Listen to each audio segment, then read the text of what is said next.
Thank you, Representative Westerman. I'd like to address a couple questions to Luther Hoffman if he is still with us.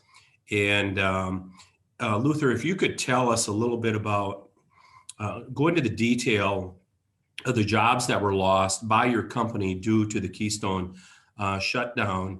And can you get into numbers of how many people were laid off as a result of this? Thank you, Congressman Tiffany. So there's kind of, it's kind of a two-part question. So directly related within my group, we were responsible for the project management of it. There was approximately 25 people, but then also along with that, we had a lot of companies that we engaged in this project build from contractors. And I would estimate that those numbers are probably 250 that were basically eliminated right away because of this executive order.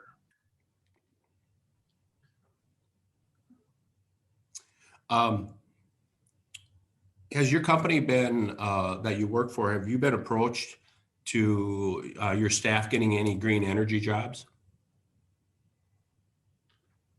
No, nothing at this point. And I've talked to several people who were all let go that were not only directly related to the organization I work with now, but then also with other contractors. And there has only been one person that I'm aware of that has a new job. The rest of them are still unemployed. Luther, can you talk a little bit about, when people talk about pipelines and crude oil and stuff like that, they don't think of Wisconsin. Can you share with the people that are on the call here today about how big the pipeline industry is in Wisconsin with two of the major companies domiciled in Wisconsin? So Wisconsin plays a big part actually in pipeline and actually installing pipelines. We have two large contractors within our state. They've been involved with some larger infrastructure projects, Dakota Access Pipeline, which I think many of you heard of in the past, and all the issues that with regards to protesters that took place with there. But there was both the state of Wisconsin contractors involved with that project. I know they were going to be involved with the Keystone project. I don't know what the full details in regards to that work was going to look like, but it affects us greatly. And it's a loss of a lot of jobs. And then, like I said, like everyone has testified here, this is just the beginning of a trickle effect, which I think gets into the question, what is our long-term energy policy? I don't believe our energy policy should change from administration to administration. It should be taken a look at from a 10-year to 20-year policy. And that should be the path that we go forward. What you're asking organizations and companies to do from the private sector that are involved with this is just unrealistic because you're constantly have to redirect and re-steer the ship per se. And so I apologize for a little long-winded on that answer, but hope that answered that. Yeah, there's two big companies. We heard Michaels mentioned earlier. They're headquartered near Fond du Lac, Wisconsin. And there's another one, Precision Pipeline, and they employ a lot of people in Wisconsin. Of course, Wisconsin's a great manufacturing state. And so we do a lot of stuff to create that infrastructure that is so important.